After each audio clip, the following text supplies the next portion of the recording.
Some of you Hawkeye fans today have been consuming all sorts of heights and weights and measurements and trying to make something out of it. Guys trying to lose weight, but of course it's football. So most guys trying to gain weight, good weight. And I won't continue with my efforts in that same category, but we'll stick to the football players on Hawkeyes Live right here, the Voice of College Football. Appreciate you all stopping by. Of course, that is Corey Bratta from the Hawkeye of the Storm, your place to be for Iowa sports coverage every day. Corey, how you doing today?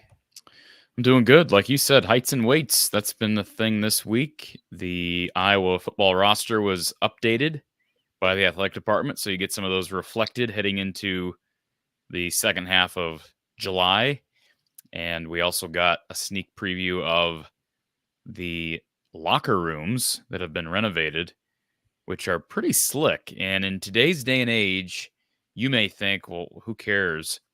That stuff matters to young kids and recruits. So I'm all for that. The whole uniform thing, if you're an old curmudgeon and you think it's a waste of time and waste of money, well, you're just wrong. It does matter to these young athletes, and the way this new locker room has been portrayed so far, it looks pretty darn put together. So will be interesting to see if the media ever gets a look at that in person. But yeah, that's the tunnel. But if you have the best destination to go to find the best pictures, I'm on Hawkeye's Wire. Well, there's a little look. I think Barstool posted the video. If you can get rid of that stupid video player in the corner. Yeah, so Barstool posted this. What are we doing here? What? I'm clicking everything possible to get rid of that, and it's not going away.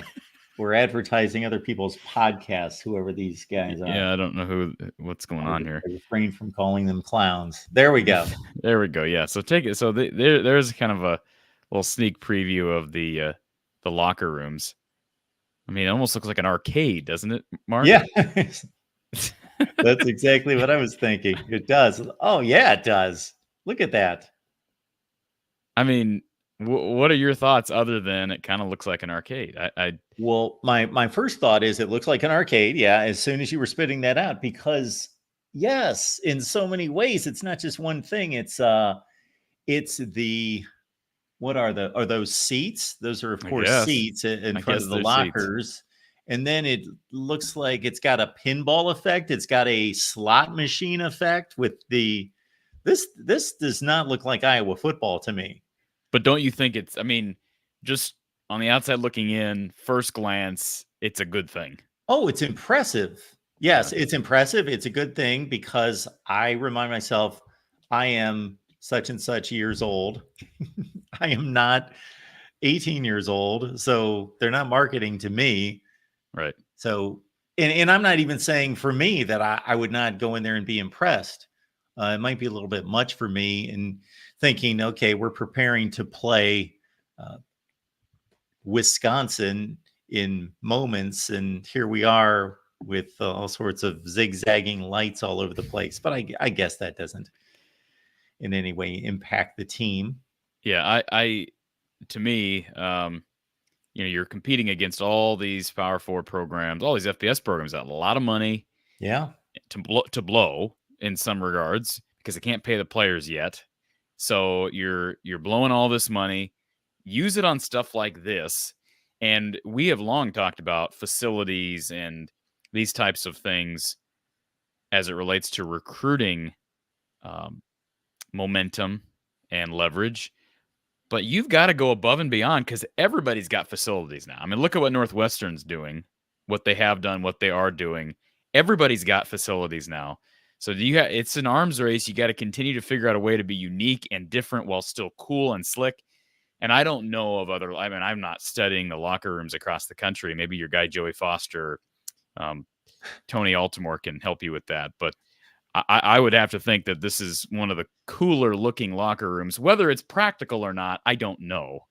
But I'd have to think that whatever maybe lack of practicality that you have with a renovation like this is outweighed by potentially an uptick in recruiting. Whether you believe that to be the case or not, like I said, it does matter. And if you have two schools, 50-50 choice between a couple of programs, and it's, a student athlete's having a hard time and he sees, this kind of a renovation, and it doesn't just speak to the locker room, but it speaks to maybe how the athletic department is trying to promote and market itself. That, hey, we're new age. Even though we've got the longest tenured college football coach in the country, look at what we're doing with our facilities, with our locker rooms, for our athletes, with our uniforms. All those things matter. So I don't think we need to spend an enormous amount of time talking about it, but I did see it got a lot of clicks on social media. And yeah, there's the pink locker rooms on. I still think the pink locker rooms are. Well, that was the next thing that came to mind. So you asked me what came to mind. I spit out a couple things. That was going to be the next one. This is a far cry from the famed let's paint the visiting locker room pink, because it's been proven, studies have proven that suppresses some level of emotion or intensity and kind of sedates people to a certain extent. Well, I think like Aaron says in the chat, I think the visitor locker room is still pink. And I wouldn't change a darn thing about that, right? I mean, I'm not going to say you make it trashy. You want to be good hosts, but the basics are the basics. And, there's levels of balance that need to be had with all of this, sure, right? I mean, we're not going to send our players out with Lamborghinis onto the field and think that that's going to help them play better, or, that's a wise idea. But luxury, and I think that's one thing I don't want to give Beth Getz all the credit for everything that's happened since Barta left, but I kind of wonder if this would have happened under Barta. I just do, based on who he was and his values. I just wonder if anything would have been different under Gary Barta. Now, I in principle agree with the statement that you made about the recruiting edge, but not in the same way. I don't, and I may be completely wrong. Again, I'm a 50-some-year-old guy trying to get myself into the mind of an 18-year-old, that there's a conscious decision that, okay, pros and cons, Iowa, Wisconsin, Minnesota, Kansas State, pros and cons, man, it's a close call. Oh, locker room, Iowa, I'm going there. I think it's more of just this subconscious message feel that can be sent, but let me ask you this, that they come away with not necessarily knowing consciously, wow, I love that locker room, that's going to be my deciding factor, but just that adds to the experience. You could be right, but let me also say this as it relates to young people and decision making. Go back to when you were maybe getting your first car. That's maybe the closest comparison that we can use, around the same age. Now, these kids are a couple years older than, most kids are going to get their first car at 16 or 17, maybe younger nowadays. But let's use that as an illustration. You're 17, you're making a choice to get your car, and you've got two vehicles that get same gas mileage, and one of them is a Prius and one of them is a Mustang. All right. You're able to get them for somebody else is paying for them the same price. What would you rather be in? What would you rather identify yourself with? The kid's going to pick the Mustang every time, whether it's practical, more practical, going to help you drive around town and get the job done or not. You want to look good. These kids are, Mark, after these games, these kids are going live on Instagram, and, they want to look cool before and after these games. I think that's a real thing. I'm not that far removed from being 17, 18. I was never a college athlete, but I'm a little closer than you are, Mark. So here's the funny thing is that you actually went to a good place in regards to making a comparison. Well done. That was well done. That was a good analogy, because you kind of tripped me up, because I've always considered myself to be fairly practical, even as a young guy. And yeah, you are much closer to remembering that decision than I am, but I've experienced it as both the person purchasing my first car with my own money and all of that, and then being the one who was guiding my son and my daughter to do the same thing. And I'm looking up reliability tests and all this other stuff. And they, of course, just want what they want, just like I did. I was shopping for the cars that I liked. Yes, over, okay, well, affordability was certainly factored into it. But yeah, I could have bought something that was more reliable. Absolutely. And this is the money aspect is null and void here because these kids are, I mean, shouldn't say null and void. It has nothing to do with the locker room specifically, right? So NIL is still going to be NIL. It's going to be a player.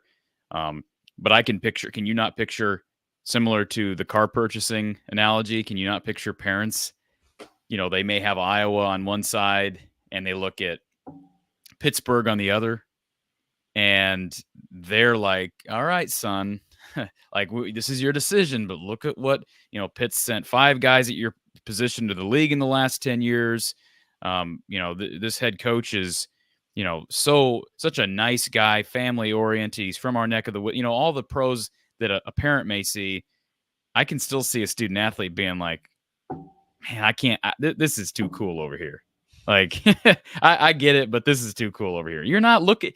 You're kind of playing to the instant gratification of our young society when you make a renovation like this in a locker room. It's such a minute, minuscule point and thing that has no impact on the future of an athlete and whether I was going to help him be a better person or a player or an athlete, have a better career. And yet it's a good play, and I think it's worth the money.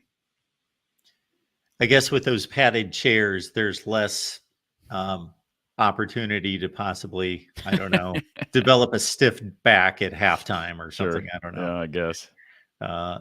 It just so much belies the reputation, the brand, and the image of the program. Well, which is funny. Good. Because to some extent, I don't think it doesn't ruin the good. It just adds to it. I'm not saying it's bad in any way. I'm just saying it's different than what the image is. What's your favorite type of classic ice cream? So not you don't want to give me this Rocky Road or butter pecan. No, give me a classic ice cream that you think is really good.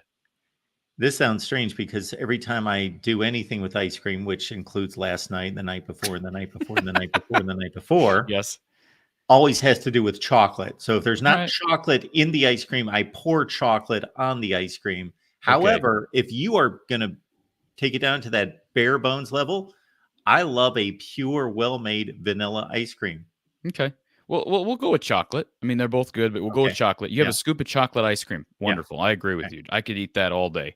I'd much rather that than some of these insane flavors and combinations with Fruit Loops and these different things in them. But if you have it's like having a scoop of ice cream, but then saying, all right, we're going to put hot fudge on that scoop of ice cream, or we're going to put Oreos on the top of that ice cream. I know that perks your ears up because you're the Oreo man. So if you do that, it's only bettered the product, right? You still have the classic ice cream, the chocolate ice cream, but you've added a topping that we all love. And again, I can't imagine many students that are going to look at that. Student athletes, potential recruits are going to look at those renovations as a negative. Nobody's going to look at them as a negative. No student athlete's going to say, well, Mom, you know what, man? I tell you what, man, that locker room was sure a waste of money. I wish they could have spent that on my academics. Ain't nobody going to say that, Mark. And you know that. Yeah, I know that. So right or wrong, it is what it is. It's not wrong. It's just, hey, you got money to spend it in a way that will better the program on in an area where Iowa could use a boost, and that's recruiting. They've done a great job getting the most of their recruits under Kirk, but they don't recruit top 10, top 15 year in and year out. So how can you make the program better? That's one way. Maybe I'm drawing too many conclusions off of this one thing, but Sounds like I'm going to have to listen to your interviews with Iowa players a little closer to see how many of them talk like that. Well, I'll have to start asking about the locker room. I've never asked about locker rooms before during interviews, so I'll have to start doing that now.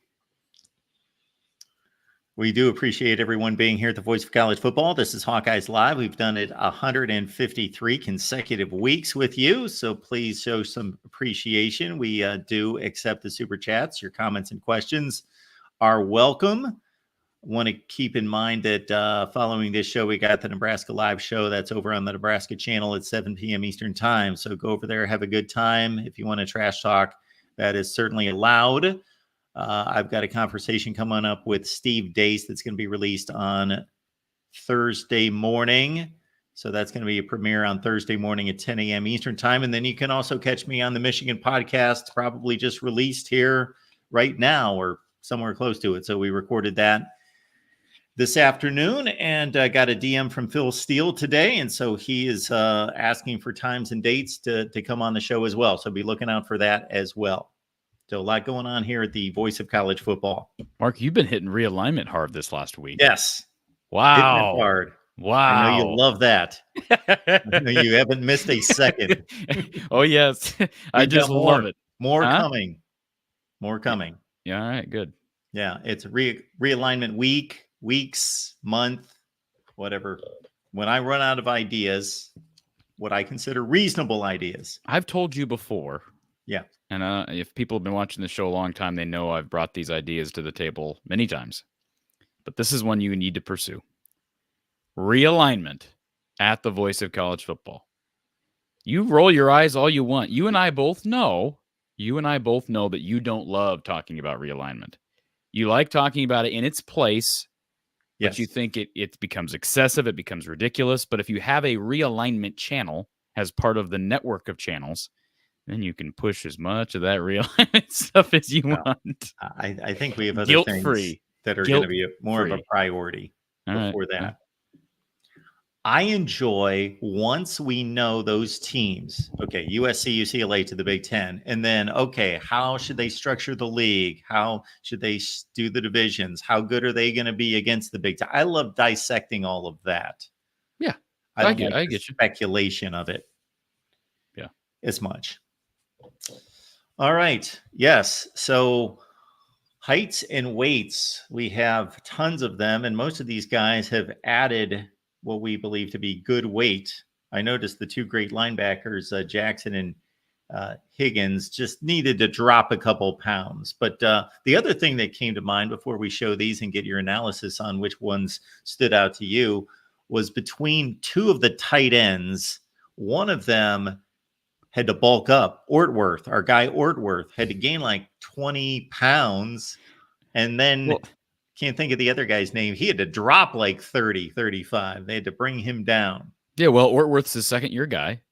This is his second year, and he's playing a freshman last year. It was very surprising to me. I agree. I mean, we can run through all these. I don't know how you want to do this, Mark, but yeah, Ostringa was one that was a little surprising that he dropped some weight. Lachey dropped a little weight. I think that would probably do Ostringa a little. I think that'll do him a load of good, actually. I don't know what he was out of high school, but apparently he went from 255 to 251. So maybe that helps his speed. I mean, it's only 4 pounds, but hopefully that helps him be a bit more of a downfield threat. Mark, it's funny we talk about this because it was maybe a couple months ago. I remember you bringing up to me when we were talking about tight ends. You brought up to me, obviously Iowa's tight ends have been great. They're great every year, but you were surprised at how low Ostringa's yards per catch average was. Yes. So this is not to cut you off. This is not allowing me to scroll the page. Well, we just start at the top, Mark. You want to start back at the top? But this is courtesy of our. That's what I'm saying. I can't scroll. Well, you're going to have to just go click on each one individually.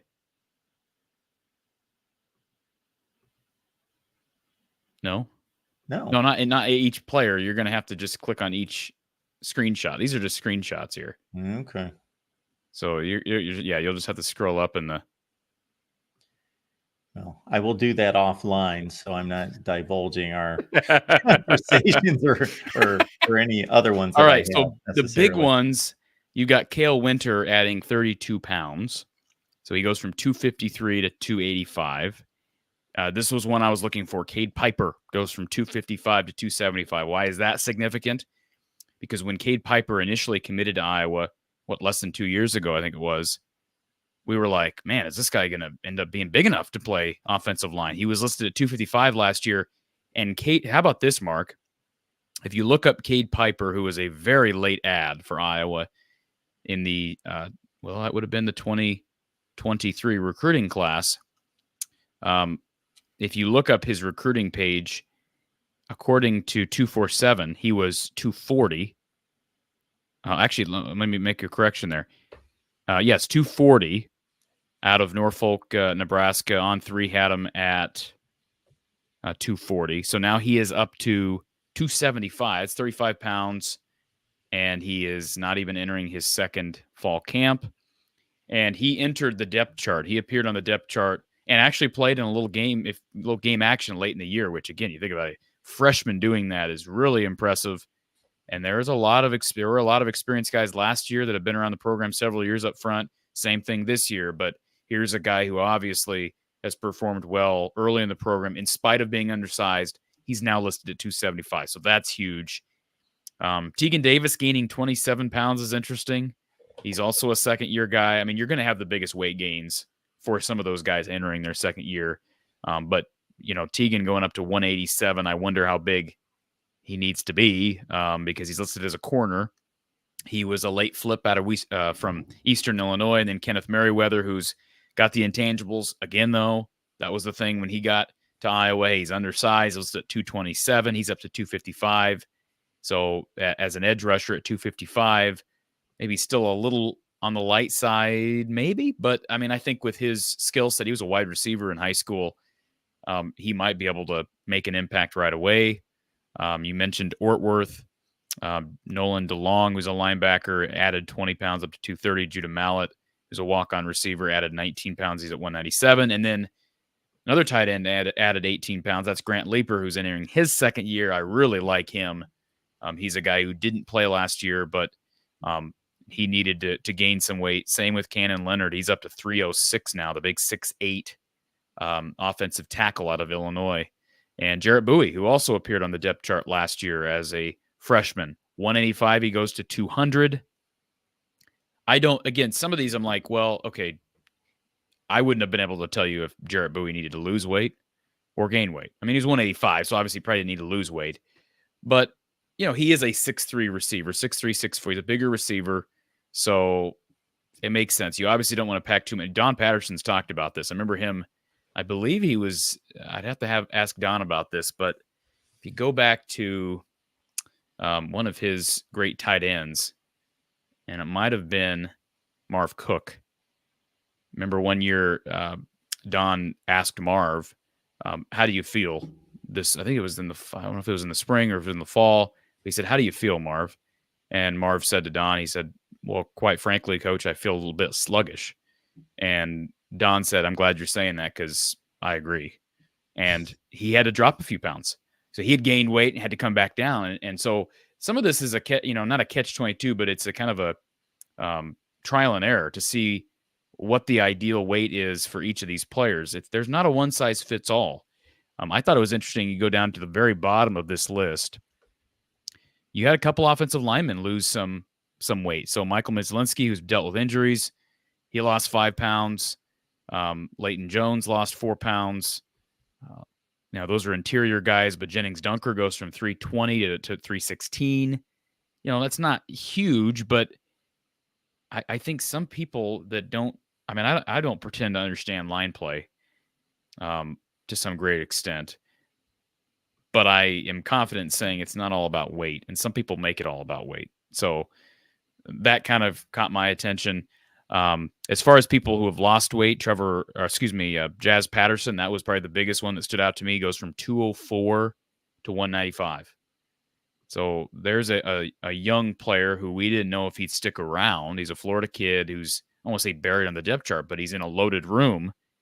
He's down to 195. Now, that might be the most interesting. That's one I'd like to ask him about. I'd like to ask Liddell about.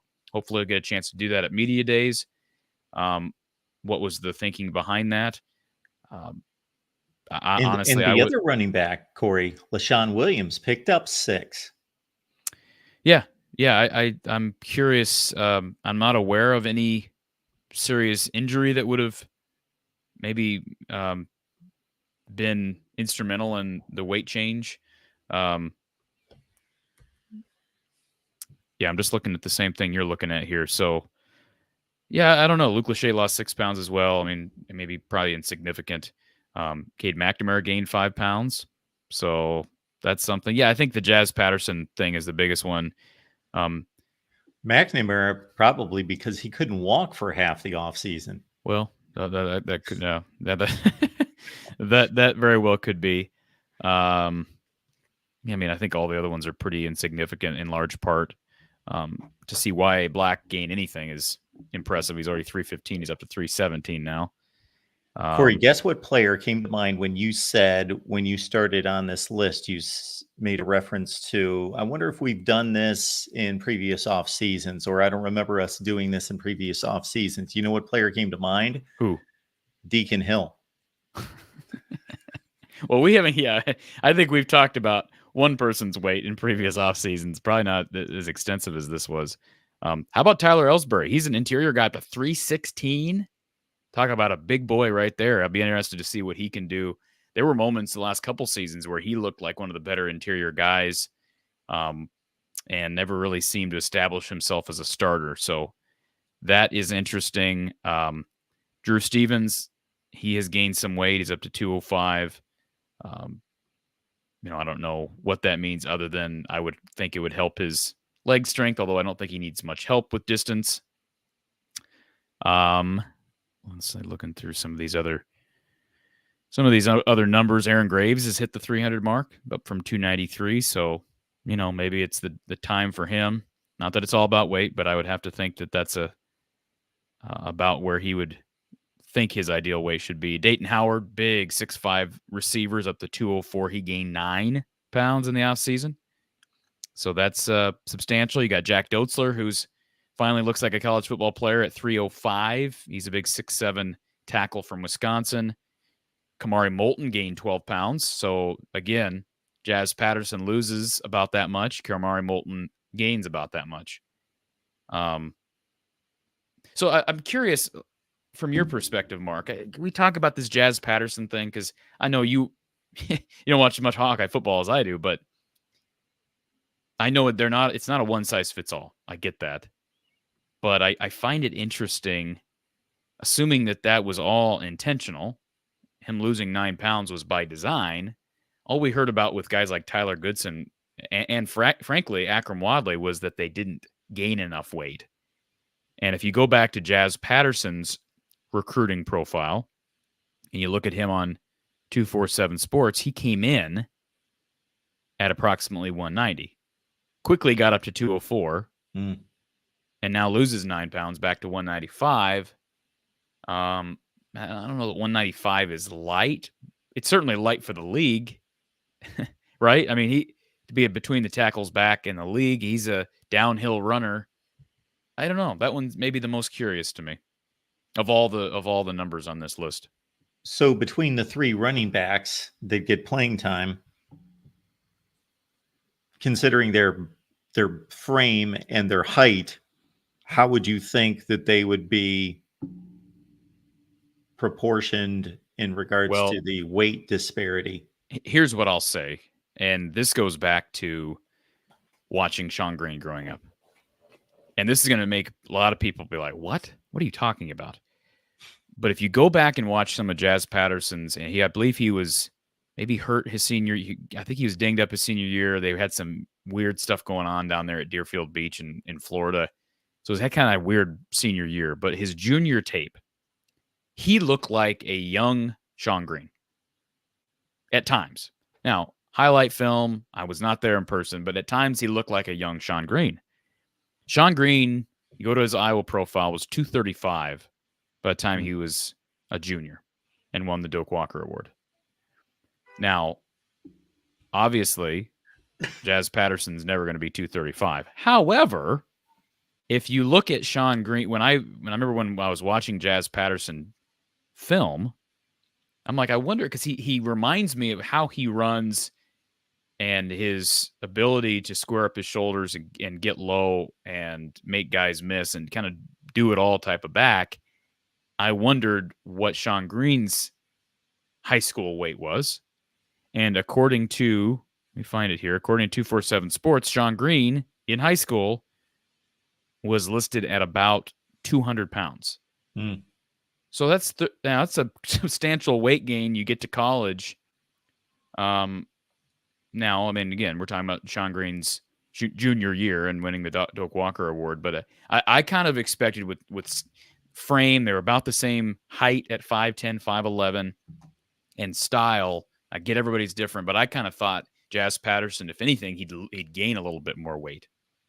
So to see him lose weight, that is my. I'm not saying it's a bad thing, because I certainly other people know better than I do, but that would be the one thing that I'd kind of wonder about. Who wins a race between those three? Between what three? The Williams, Johnson, and Patterson. Well, Johnson does. I mean, Caleb does in a sprint. If it's a sprint, he's got the longest stride. He's the tallest back. He's got the longest stride. He's got the best breakaway speed. That's the thing. Like, we've talked the last 2 years, especially since Liddell got here, last several years, we've talked about how he has targeted, I think, more of your do-it-all type backs, and he's yet to strike lightning on them. The room is really strong. Obviously, it's hard to get a Sean Green, but Iowa fans have long envied what Wisconsin has done under Brett Bielema, under Gary Anderson, under, Luke Fickell's yet to prove it, but I'm guessing, given the history, that he'll be able to get it done. Who's the guy I'm missing? Who just left Wisconsin a year ago? Braylon. No. Yeah, Braylon Allen, but I'm talking about the coach. Who's the head coach? Who am I? Paul Chryst. Paul Chryst, thank you. So I think Iowa fans have long envied what Wisconsin's been able to do. And some of these guys, a lot of the guys that Iowa has recruited, Wisconsin ends up nabbing, and then they turn into just these world stars at Wisconsin, and then they end up in the league. So you have Braylon Allen as an example. You have Jonathan Taylor as an example. You have James White as an example. You have Agumba Wale. I mean, you just Melvin Gordon. You can go down. This list is ridiculous. It's ridiculous. And Iowa was in a lot of those kids. Here's another example. Eno Benjamin didn't go to Wisconsin, but Iowa has him. Ends up putting up record numbers at Arizona State. Yep. My point is, I think they are targeting. I think since Liddell has gotten there, they're in on what I believe to be more of your complete style of backs. And I thought Patterson and Caleb Johnson both fit that bill. The one thing Caleb has not proven the ability to do consistently is put his foot in the ground and change direction. So, will that happen? That's why I say they've been close. They've got guys who have better speed, who a guy like Jazz Patterson, I think, is better through contact. But can you combine it all together and get any of those guys that we just named from Wisconsin, get one of those guys to be your feature back? I mean, Iowa State's doing it on the regular now. I think that's the thing maddening for me.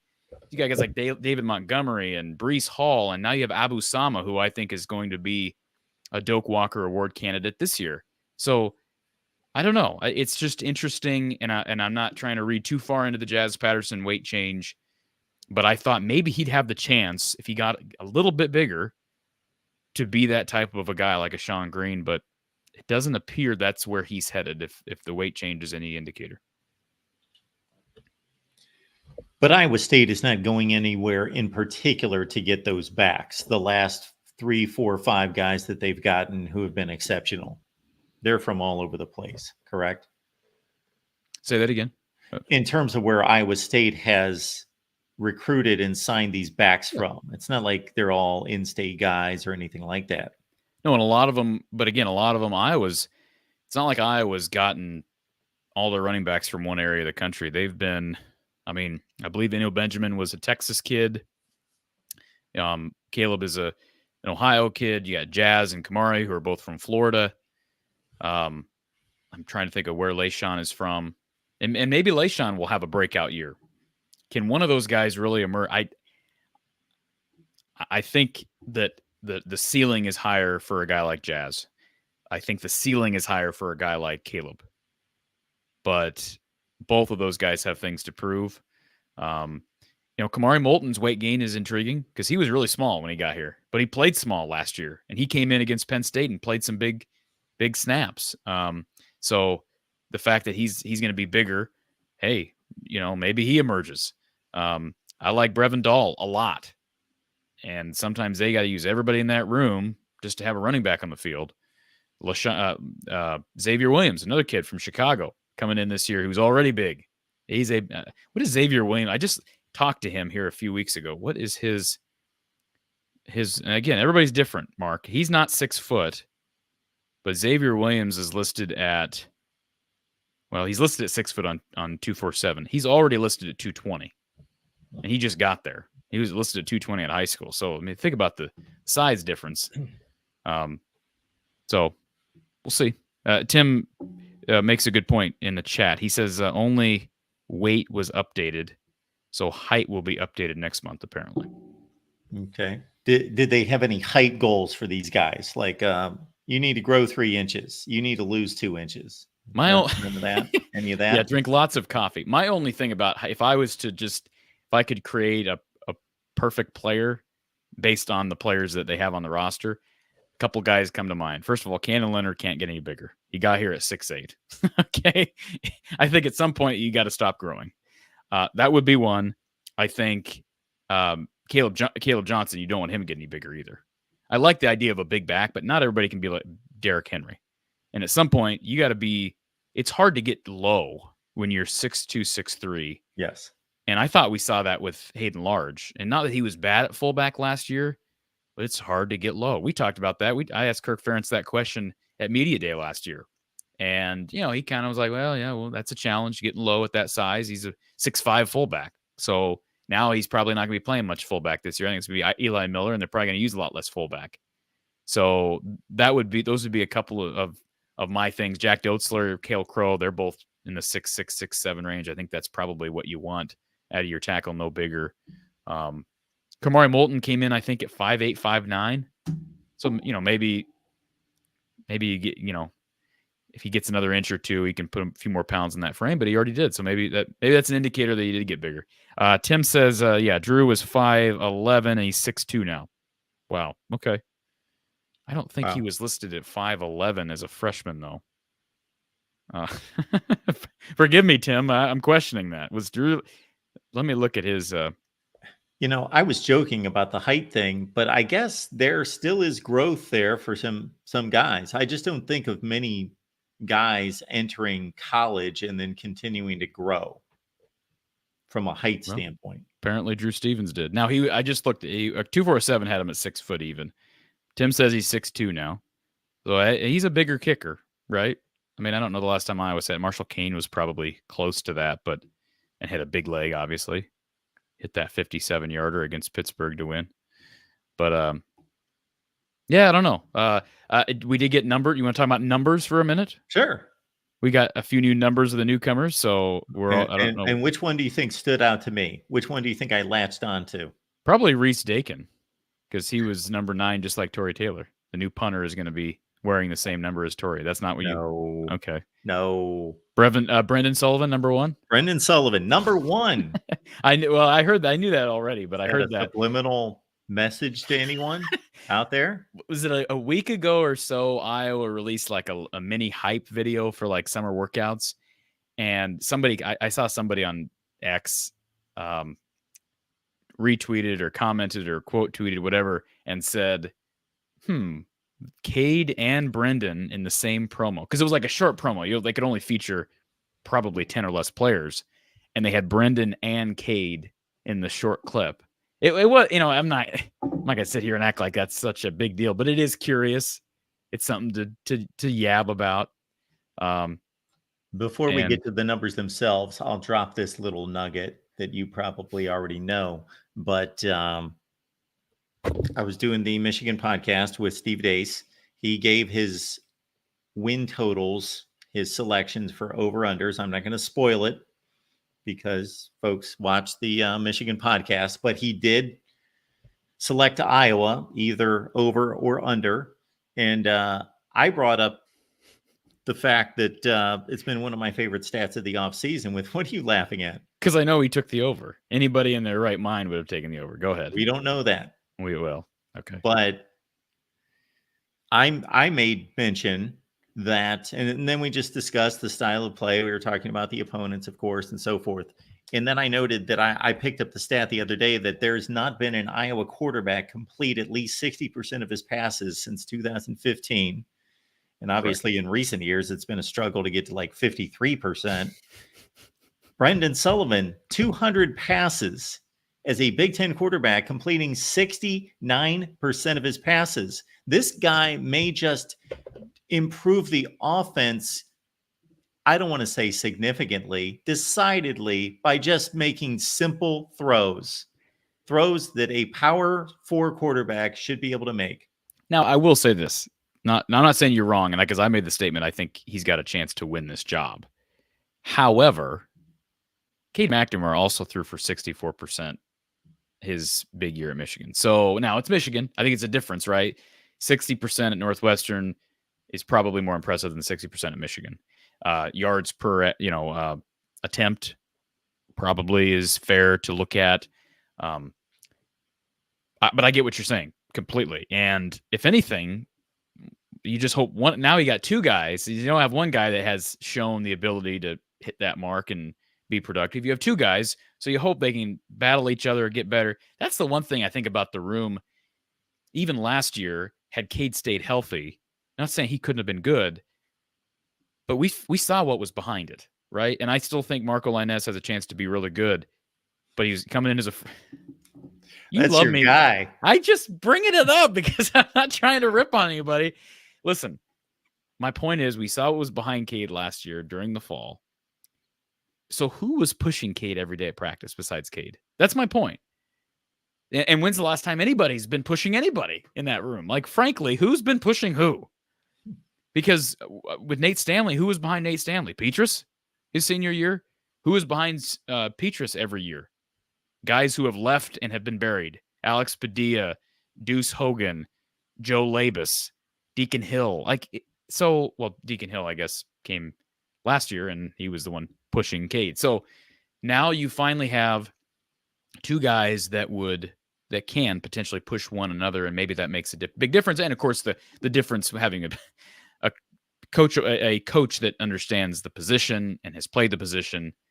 So I don't know if the room turns around this year and you see better production. Are you going to give credit here or here? It won't matter, but I think both of them are worth noting. The last time that they've had two quarterbacks in the room that both have proven that they can play at least at a decent level in the big time, since probably those teams we talked about 08, 09, 10, they had some overlap of good quarterbacks during 2015. 2015? Well, I'm sorry, 2014. 2014 was loaded. In hindsight, for Iowa standards, loaded. You have C.J. Beathard, Jake Rudock, and Cody Sokol battling it out for the job. Well, frankly, I'm sorry, I'm getting the years mixed up still. That was 2013. I was headed into 2013. Cody Sokol ends up transferring. If you go back and look at Cody Sokol, who was the third guy on the depth chart for Iowa that year, let me pull up his stats at Louisiana Tech. He transfers to an FBS school and threw for 3,400 yards, 30 touchdowns, 13 interceptions, and 14. So that was a loaded room in comparison to what we've seen. And then, of course, 2014 was a solid room because you have Beathard and Rudock, and then we know what happened offseason, a miserable showing against Tennessee in the bowl game. Rudock is sort of forced out to some extent. He goes to Michigan, plays very well for the Wolverines, same year that Beathard had a 12-0 season with Iowa. So it's been since then. And I know if no disrespect to Nate Stanley, and I don't even remember who was behind him before like 2019. I don't know who was in that room in 20. Do we want to look that up? Sure. Let me look it up here. Tennessee has not been kind to this Iowa football team. Well, that's true. Yes, that's true. Although the old timers will follow me on this. No. I'm sorry. That was Purdue. Purdue beat Tennessee in the Liberty Bowl back in the early 80s. Anyway. And then Purdue had that ridiculous showing Yeah. against Tennessee in the Music City Bowl. So Purdue's made up for it. Okay, so if you go back to, let's just look at 2017, because I honestly don't remember after Beathard graduated who was in that room. Besides Stanley, Tyler Wiegers, Ryan Schmidt, and Peyton Manziel. Yeah, that room. With all due respect, and Wiegers, I think Wiegers did okay at Eastern Michigan. I mean, I got to give the guys credit, Mark. If they're starting at an FBS school, when you compare that to guys like Padilla and guys like Hogan who don't even sniff the field, I got to give Tyler Wiegers his due. He ended up playing 1 year at Western, actually threw for 65%, just under 1,900 yards, 11 touchdowns, 3 interceptions. So that room was as good as any room we've seen here in the last 10 years, or in the last 8 years. And then in 2018, let's see, because he actually left. Was he there in 2018? Yeah, he left for Eastern Michigan 2018. So 18 was probably a bad year. So 18 was Stanley, Petrus, Mansell, and Ryan Schmidt, and Connor Kapisak. So, so that was when it switched. I think when Tyler Wiegers transferred out, I think that was the beginning of the end. Isn't it ironic that that's about the same time Brian Ferentz took over as offensive coordinator? I find that interesting. Say what you want about Greg Davis. Quarterback play was a lot better under Ken O'Keefe and Greg Davis. And there's no debate on that. Nope. 2019, I pulled that up as well. So obviously Petrus, Stanley, Padilla, and Kapisak, and Schmidt. I don't even know if Ryan Schmidt, was he even on scholarship? I guess, no, he was a walk-on. So they had 2 walk-ons on the roster. That doesn't make any sense. Anyways, so this might be the first time we see since 2017 we see 2 guys who are viable. And it's not like Wiegers. We didn't know if Wiegers was viable. I mean, these are 2 guys who have proven it at the Big Ten level. Absolutely. A couple things come to mind. One would be that our offseason is dwindling, so I don't know if it's going to happen this offseason or next, but I'm still going to nail you down to year after year after year, us marching through the recruiting classes and you giving your analysis thumbnail of each player and what's happened to them. Okay. The other would be, oh my, I lost it. I had something else in mind.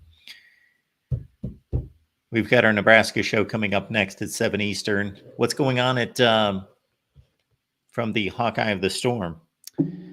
Just released an exclusive interview with incoming Iowa women's basketball guard Taylor Strimlow, who was a 4-star out of Wisconsin, from Coach Gary Close's neck of the woods up in the Middleton, Verona area. She was a joy to talk to. We ended up chatting for 30-plus minutes. And loves being a Hawkeye, never batted an eye when Lisa Bluter walked away and Jan Jensen took over. So she kind of talked a little bit about how together that group has been so far during summer workouts. So people haven't went over there and checked out that interview, definitely do that. It's worth the listen. And still have a couple of recruiting videos coming here in the next couple of days. And at some point here in July, we'll be starting to preview groups, individual groups on my channel as well. I know we've done that on this channel, on this show throughout the season, throughout the calendar year, I should say. But I'll start doing that as well. And then in a couple of weeks, we'll be talking Big Ten Media Days. And we got an email today. Well, yesterday. Was it today or yesterday? Regarding Iowa Media Day. And as expected, Iowa Media Day is on the 9th. And no announcement specifically on the Kids Day. Let me pull this up here, make sure I have this information accurate. Kirk Ferentz was also named to the Dodd Trophy watch list, if you care about that, Mark. So media day is on Friday, August 9th. And we assume, it's always been this way, but we assume that on the 10th will be Kids Day and the open scrimmage. So that should be a big weekend here. And how many weeks is that away? Just over, see, what is this? July 9th. Say 1, 2, 3, 4 weeks. Am I right on that? 4 weeks away from the open scrimmage in Kinnick. Looking forward to it. I will be live every day during all the Big Ten, not just the Big Ten, all the media days, I should say, across the nation. So whenever those kick in, whoever's starting first, it's usually the SEC, and then on through, we'll do a late afternoon live show with whomever we can pull in from those various media days across the country. Also, I expect bullets to be firing for this one. We're matching up Ohio State and Michigan with a deep dive. If you don't know what a deep dive is, Tony Altamore joining us, you will find out. That's going to be on the national channel Wednesday night at 8:30 Eastern time. Isn't that SEC Big Ten or SEC Media Days thing? Isn't that like this weekend? It's sometime soon. I mean, they don't wait till the end of July, do they? No, it's not this weekend. Okay, well, when is it? It is usually first. SEC is first? Yes, typically. And it's all week. It's Monday through Friday. Let's see, July 15th. So that's a week. That's next Monday. Wow. Okay, so I'm going to be live starting next Monday, sometime late afternoon after everyone's shut their mouths. And we will analyze what they've had to say. And then Big 12 media days, Mark. Wait a minute. Are you aware that Big 12 media days is today? No, I was not. Big 12. Maybe you should have done that off the air. I'm on the Big 12 website. It says July 9th through the 10th at Allegiant Stadium in Las Vegas. Really? In Las Vegas? Why is the Big 12 in Las Vegas? Because they have Arizona and okay. In fact, Matt Campbell is talking in. Actually, no, he's probably just done talking. Okay. Correction. We are bypassing the Big 12 media days coverage, and we're going to start with the SEC. Well, you really care about that Big 12 conference. Don't get those people riled up. They're already on my back about everything. I was thinking there was one this week. Wow. I did not. I didn't come across that. I just had a couple Big 12 conversations yesterday and nothing was mentioned. All right, folks, join Corey from the Hawkeye of the Storm, and I've got too many programming updates for this week, but so we'll just focus on this Wednesday night, 8:30 Eastern time, Ohio State, Michigan. You know what I was going to mention is my Miami sources feel really good about the Epinesa guy signing with Miami. With Miami? Yes. Really? Okay.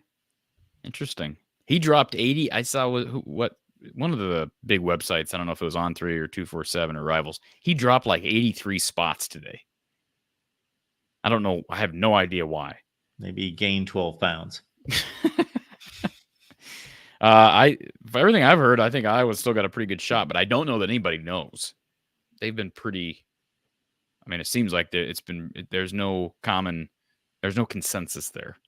So hopefully the Iowa Roots play big, but they don't always. We saw that with Kyler Casper going to Oregon, who, by the way, has still not entered the transfer portal to come home. Mark, he's still not entered the transfer portal to come home. So, all right, folks, appreciate you being here. Next Tuesday, 5:30 Eastern, 4:30 Central. We will see you next time.